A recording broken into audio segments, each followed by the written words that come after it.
Welcome to Pointers as Arguments Part 2.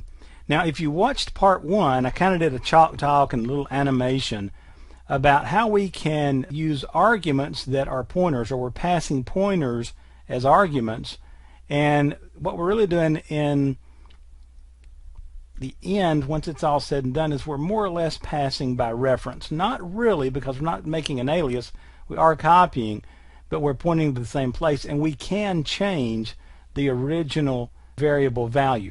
So what I'm going to do here is, instead of typing a lot of this code, I'm going to copy it and paste it and talk to you about it so that I can spend more time explaining and less time typing and making mistakes. Okay, so the first thing I'm going to do here is notice that I'm going to create a function called calc, C-A-L-C, and we're going to have it accept a pointer as the argument.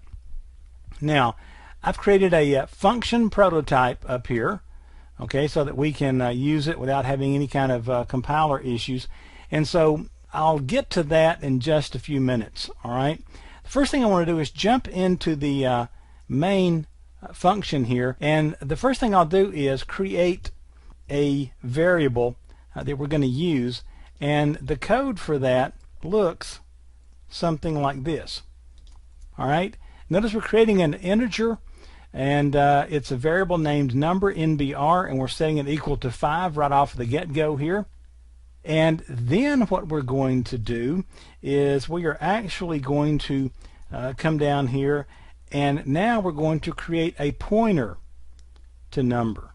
So that's the variable we created. Well, now notice we're going to create a pointer of type integer, p number, PNBR, okay, to the address of number. All right, the little ampersand, remember, it returns you the address. And so we're saying, okay, point this to this. All right, and so once we've got that done, then what I want to do is let's print something out in our program so that we can see kind of what we've done here. And so I'm just going to do a standard console out, and I'll say the address of the pointer, and then notice I'm going to put p number, because that is the pointer that we created that's pointing to our variable. All right, and then what we're going to do is we are going to create an integer here, and with that integer we are then going to load it with the result of a call out to a function. So notice integer result, and we're going to set it equal to whatever comes back, and I shouldn't have done that, but whatever comes back when we call the calc function and we pass it this pointer, this p number pointer. Okay, I keep clicking my mouse and dragging, trying to show you what I'm doing. Okay, I'll stop that, I promise. So what we need to do now is actually go out and build this calc function, and so what I am going to do is simply go grab some code, and you will notice that if I get down here outside my main function, and I'm going to say integer is my return type, calc's the name of the function, and we are accepting a pointer as the argument, right? And so then if I put the body of it there, then what I'm going to do is put something that looks like this. Now notice, let me pull this back over here so that it looks a little more standard.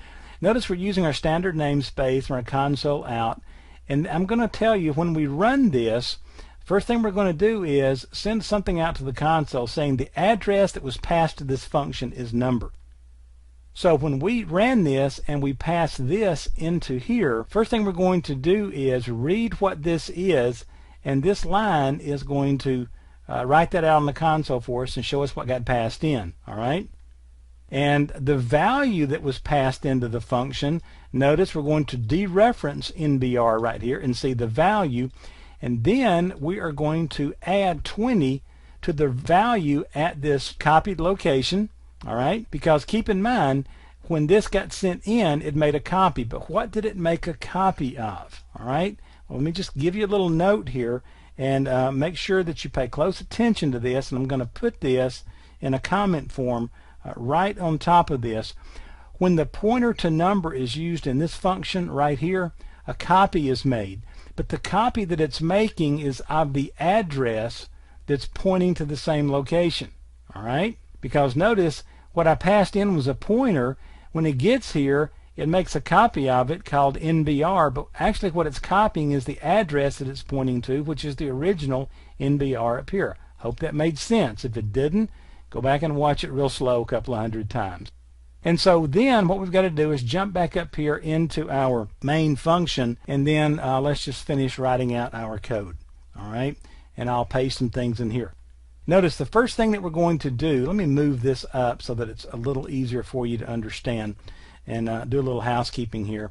But what I'm going to do is I'm going to reach down here, run the calc function, passing in that pointer, and then it's going to return the result back to me and drop it into result. And notice what it's going to return is this dereferenced number after we've added 20 to it. Okay, and so right here I'm going to say that the calc passing the reference to number, the pointer to number rather, is going to return us result, and I'm going to print it out right there. This is where we actually loaded it with our call out to our function. And then I'm going to print one more thing out to the console and show us what the number value is. All right, so let's run this, and you'll have to go through, I hope copying this code in doesn't confuse you, but it's a whole lot quicker and a whole lot more efficient than doing it with me typing it. We would be here probably the rest of the month trying to get through this. So I'm going to go into projects, and then I will go into pointer arguments, and then I will reach into debug, right click holding the shift key down, open this, and then I'll just type pointer arguments. And notice the address of the pointer, when I first started up here, the address of the pointer is 0031F884. Then when I come down here, the address, let me make this scroll up and bring this back up, and scroll that back down. The address passed into this function, which is right here. Notice 0031F884. It passed into here. It made a copy, but I've still got the same address here. The value that was passed in, I can see that right here, was 5, and again that's what it was up here. And so now if I look, calc p number equals 25. So it took the dereference value here to 25, and then when I jumped back up in here, I see that the value of this again is 25. Now it's a little confusing watching all the stuff scroll back and forth, and I'll go very, very slowly through this. Take a look at it, write the code out yourself, but understand what's going on here. When we pass pointers, we can still get back to the original variable because we're making copies of its address.